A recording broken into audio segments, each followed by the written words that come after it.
मुंबई के तटीय हिस्सों में फैली सीआरजेड जोन 1 और जोन 2 की सभी झोपड़ियों को अब एक साथ मिलाकर 5 किलोमीटर की परिधि में किसी सुरक्षित स्थान पर पुनर्वसित किया जाएगा।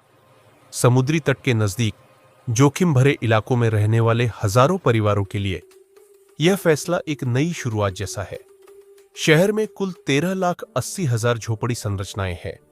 इनमें से अभी भी 11,20,000 झोपड़ियां पुनर्वसन की प्रतीक्षा में है। कई झोपड़ियां कानूनी दुविधाओं, नीतिगत अड़चनों और केंद्र की मंजूरी के इंतजार में वर्षों से अटकी हुई थी। सबसे मुश्किल हिस्सा वे 85,000 झोपड़ियां थीं जो सीआरजेड क्षेत्र में थीं, जहां इन सीटू पुनर्विकास संभव ही नहीं था।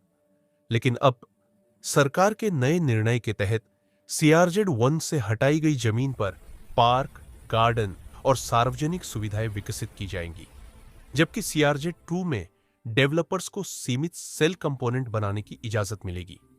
सरकार का दावा है कि इससे परिवारों को सुरक्षित, पक्का और व्यवस्थित घर मिल सकेंगे और समुद्र तट पर अवैध फैलाव भी रोका जा सकेगा। लेकिन दूसरी तरफ इस जीआर ने मुंबई की राजनीति में नए विवाद की लहर भी पैदा कर दी है। विपक्ष का आरोप है कि सरकार लोगों के संवैधानिक अधिकारों पर हमला कर रही है। कोलीवाड़ा और पारंपरिक बस्तियों के लोगों की चिंता बढ़ गई है कि कहीं उनकी दशकों पुरानी बस्ती को भी झोपड़पट्टी घोषित कर जबरन पुनर्विकास में तो नहीं जोड़ दिया जाएगा। कांग्रेस मुंबई अध्यक्ष वर्षा गायकवाड़ ने तीखा प्रहार करते हुए कहा, यह किसी अवैध बस्ती की नहीं, बल्कि लोगों के लोकतांत्रिक अधिकार छीनने की कोशिश है।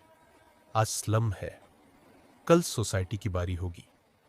एक तरफ राहत की उम्मीदें, दूसरी तरफ विरोध की आंधी। मुंबई में झोपड़ियों के पुनर्विकास की यह नई शुरुआत अब कौन सा रूप लेगी, यह आने वाला समय तय करेगा।